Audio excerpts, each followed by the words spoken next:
Alhamdulillah, nahmaduhu wa nasta'inuhu wa nastaghfiruh wa na'udzu billahi min shururi anfusina wa min sayyiati a'malina.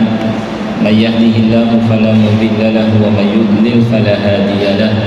Wa asyhadu an la ilaha illallah wahdahu la syarika lahu wa asyhadu anna Muhammadan 'abduhu wa rasuluh la nabiyya wa la rasula ba'dah.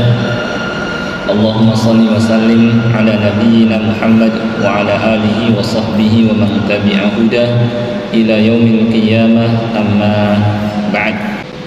Ada beberapa persiapan juga untuk menghadapi bulan yang penuh dengan keberkahan, ya, bulan Ramadan, agar kita tidak menyia-nyiakan kesempatan ini, ya. Dan diantara penyebab orang banyak menyia-nyiakan adalah tidak mempersiapkan diri untuk menghadapi bulan Ramadan.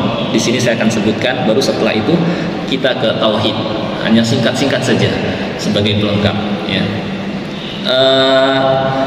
Persiapan tersebut, ya, supaya kita dapat memaksimalkan bulan Ramadan dengan sebaik-baiknya adalah yang pertama, berdoa kepada Allah Subhanahu wa taala. Dan doa yang kita mintakan kepada Allah Subhanahu wa taala meliputi tiga. Yang pertama, minta kepada Allah Subhanahu wa taala disampaikan.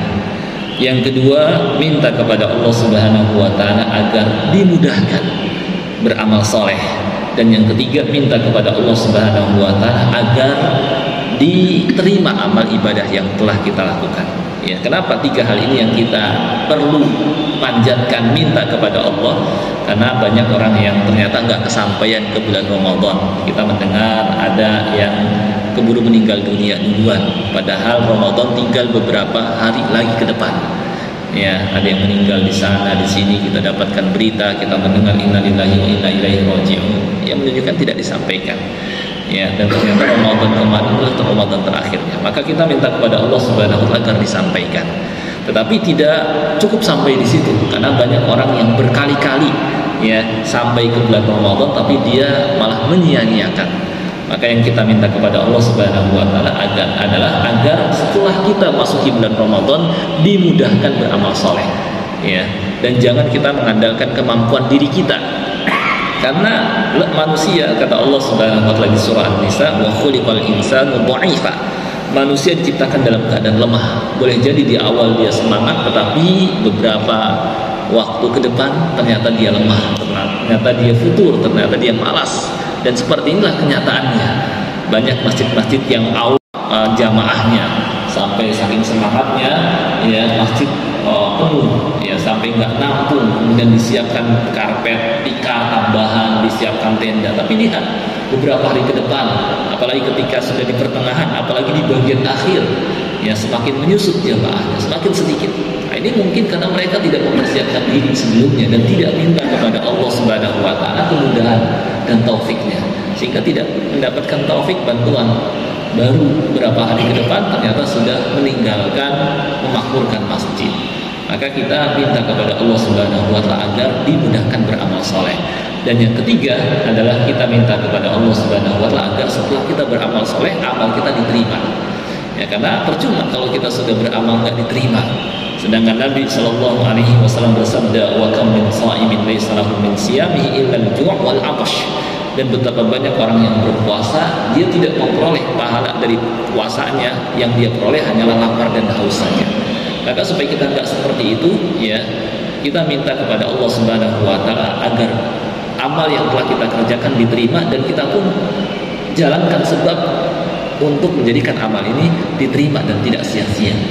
Di antaranya niat kita ikhlas, di antaranya kita mengikuti sunnah Nabi Sallallahu Alaihi Wasallam. Di antaranya kita jaga setelah beramal soleh ini, jangan kita iringi dengan perbuatan buruk, dengan dusta, dengan ghibah, dengan namimah. Demikian pula dengan perbuatan maksiat, karena ini sama dapat mengikis kebaikan, ya, dan menjadikan seorang muflis, bangkrut, ya. Nah, ini yang kita minta kepada Allah Subhanahu wa taala. Oleh karenanya tiga doa ini, tiga yang kita minta ini diucapkan oleh tabi'in bernama Yahya bin Abi Kathir dan Maqbul Asyami, di mana mereka menjelang masuki bulan Ramadan, mereka mengucapkan Allahumma sallimni li Ramadan wa sallim Ramadan li wa tasallamhu minni mutaqabbala. Ya Allah, sallimni li Ramadan, ya selamatkanlah aku agar sampai ke bulan Ramadan. Ya, cuma nggak sampai di situ, wasallim Ramadan li, dan jagalah Ramadan untukku agar aku dapat memaksimalkannya. Wa tasallamhu minni mutaqabbala, dan terimalah dariku yang amal yang telah aku kerjakan. Nah, ini doa yang kita minta kepada Allah Subhanahu wa taala. Persiapan yang selanjutnya adalah hendaknya kita tidak menunggu beramal soleh nanti pas bulan Ramadan saja, tapi coba kita biasakan dari sejak sekarang. Apapun amal soleh coba kita biasakan. Faedahnya apa? Agar ringan nantinya kita mengisi bulan Ramadan. Amal itu misalnya kita tambahkan, yang tadinya kita cuma sholat fardu saja, kita tambahkan dengan sholat sunnah, seperti sholat sunnah rawatib, sebelum subuh 2 rakaat, sebelum zuhur 2 atau 4, setelahnya 2, setelah maghrib 2, setelah isya 2, yang keutamanya akan dibangunkan ila dunya lahum baitun fil jannah, akan dibangunkan istana di surga. Kita tambahkan dengan malamnya qiyamul lail, ya, di waktu duha dengan salat duha misalnya. Demikian pula coba kita fokus membaca Al-Quran, ya, fokus membaca Al-Quran, karena kalau kita nggak biasakan, ya, nantinya ya kita jadi nggak biasa dan nggak banyak memanfaatkan bulan Ramadan dengan baca Al-Quran. Oleh karena itu ada riwayat dari generasi salaf terdahulu, ya, generasi pertama Islam terdahulu, sebagian mereka sampai-sampai saking fokusnya hendak mempersiapkan diri menghadapi bulan Ramadan, ada yang tutup toko dan fokus baca Al-Quran. Bukan berarti nggak boleh kita kerja, tapi maksudnya ini menunjukkan kelebihan mereka. Saking mereka mempersiapkan diri masuki bulan Ramadan, mereka fokus membaca Al-Quran. Ya, maka azamkan dalam hati kita bahwa kita harus mengkhatamkan Al-Quran. Ya, jangan sampai nggak khotam sama sekali, kita tertinggal jauh dengan mereka, ya, generasi salaf terdahulu. Mereka berkali-kali mengkhatamkan Al-Quran. Ada yang setiap sepekan sekali khotam, ada yang setiap 3 hari sekali khotam. Kalau 3 hari sekali khotam berarti 1 hari 10 juz, ya, itu mereka saking, ya, betul-betul manfaatkan bulan Ramadan dengan sebaik-baiknya, ya. Dan kita bisa mendekat ke arah itu, ya. Kalau sehari jangan sampai enggak khatam sama sekali. Mengkhatamkan Al-Quran di bulan Ramadan sangat mudah sekali. Sehari 1 juz, maka dalam waktu 30 hari insya Allah selesai 30 juz, ya. Kalau sehari 2 juz, maka dalam waktu 30 hari kita akan khatam 2 kali, ya, 2 kali khatam Al-Quran. Kalau sehari 3 juz, maka kita akan mengkhatamkan Al-Quran 3 kali. Dan 1 juz itu nggak makan waktu yang lama, ya. Kita biasa membaca 1 juz mungkin hanya makan waktu 40 menit, ya. Masa sih dari waktu yang banyak kita nggak sempat, ya. Dan 1 juz itu standar mushaf kita itu ada 10 lembar. Bisa paginya 4 lembar, siangnya 3 lembar, sore atau malamnya 3 lembar, selesai 1 juz, ya. Dan sekarang Allah kasih kemudahan, Al-Quran bisa kita install di HP kita masing-masing, ya. Ya, jangan sampai isi HP kita cuma media sosial, cuma game, cuma berita, aplikasi-aplikasi lainnya, sedangkan Al-Quran nggak diinstal. Padahal mudah sekali, nggak berkah kalau HP seperti ini, ya. Kalau bisa sih lebih fokus lagi, mushaf kita beli, mushaf saku, ya, supaya kita bisa lebih fokus, karena kalau di HP banyak cobaannya, ya, banyak godaannya. Ketika kita lagi baca Al-Quran, ada WA, ada iklan, ada ini, ada itu, ada yang nelpon, sehingga kita jadi bisa nggak melanjutkan. Maka lebih fokus, mendingan beli mushaf saku, ya, dan kita bisa membacanya, ya, di saat waktu-waktu kita luang. Saya yakin waktu kita banyak. Bahkan banyak orang yang tidak memanfaatkan, ya, ketika perjalanan menuju tempat kerja, ya, banyakkan yang dilihat HP, game, ada yang melihat media sosial, berita, YouTube dan lain sebagainya. Padahal kalau dia manfaatkan dengan baca Al-Quran bisa selesai 1 juz.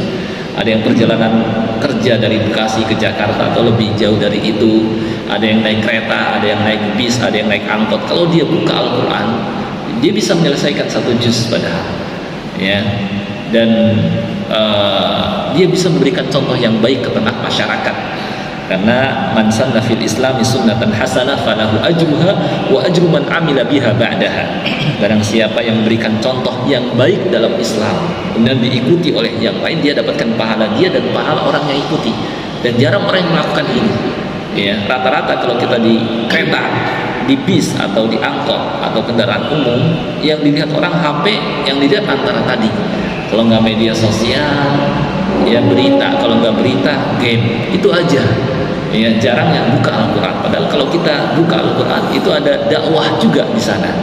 Ya, berikut mencontohkan yang baik ke mereka agar mereka manfaatkan. Saya yakin ada gejolak batin dari mereka yang melihat kita. Bukan maksudnya riya, tapi ingin mendakwahi mereka dan mencontohkan yang baik agar mereka manfaatkan. Insya Allah banyak orang yang mungkin sadar, berpikir, muhasabah, akhirnya mulai memperbaiki diri.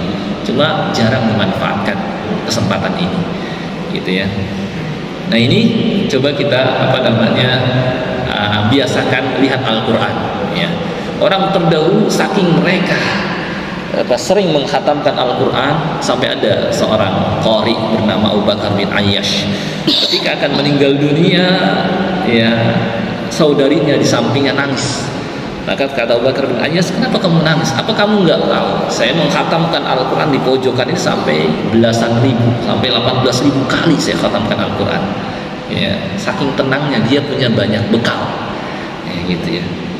Bahkan banyak riwayat dari generasi salaf terdahulu mereka berkali-kali mengkhatamkan Al-Quran. Ya. Mungkin seorang bertanya, kok bisa ya? Bisa. Karena keadaan mereka di hadapan Al-Quran seperti keadaan kita di hadapan handphone. Yang sebentar-sebentar dilihat, yang sebentar-sebentar ditengok. Kalau keadaan kita seperti ini, saya yakin kita akan berkali-kali mengkhatamkan Al-Quran. Imam Syafi'i ya sampai di bulan Ramadan ada riwayat 60 kali. Kemudian Imam Malik ditanya tentang keadaan di rumah, ngapain sih Imam Malik? Ya sehari-hari antara baca Quran, baca hadis, baca Quran terus, banyakkan baca Al-Quran. Ya, itu yakni keadaan mereka. Dan tidak ada yang membuat mereka mungkin kurang menghatamkan Al-Quran kecuali karena hal yang sangat penting juga, seperti Khalid bin Walid.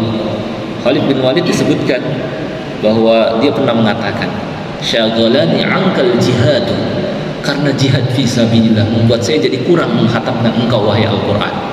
Tapi kalau kita beda, syaghalani ankal jihazu pakai zai, karena HP, karena sibukan ini itu duniawi gitu ya, saya sampai jadi kurang menghatamkan engkau wahai Al-Quran. Inilah wasyatan, sangat jauh sekali keadaan kita dengan mereka. Nah ini mungkin perlu kita persiapkan dari sekarang menghatamkan Al-Quran.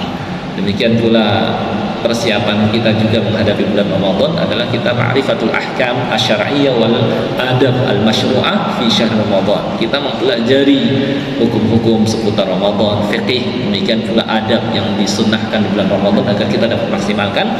Dan kiat juga adalah kita menghadirkan perasaan boleh jadi bahwa Ramadan yang akan datang adalah Ramadan terakhir kita yang kita nggak berjumpa lagi, karena banyak ternyata Ramadan kemarin adalah Ramadan terakhir bagi orang lain yang telah meninggal dunia, karena kematian tidak melihat orang yang dijemput, nggak harus dia tua dan nggak harus dia sakit, yang muda yang sehat pun bisa didatangi oleh kematian. Idza jaa ajaluha, ketika telah datang ajalnya. Maka yang terbaik adalah kita punya persiapan yang kita nggak tahu kapan datang, dan tidak ada persiapan yang paling baik melebihi takwa. Wa tazawwadu fa inna khairaz zadi taqwa, dan berbekallah, semuanya sebaik-baik bekal adalah takwa.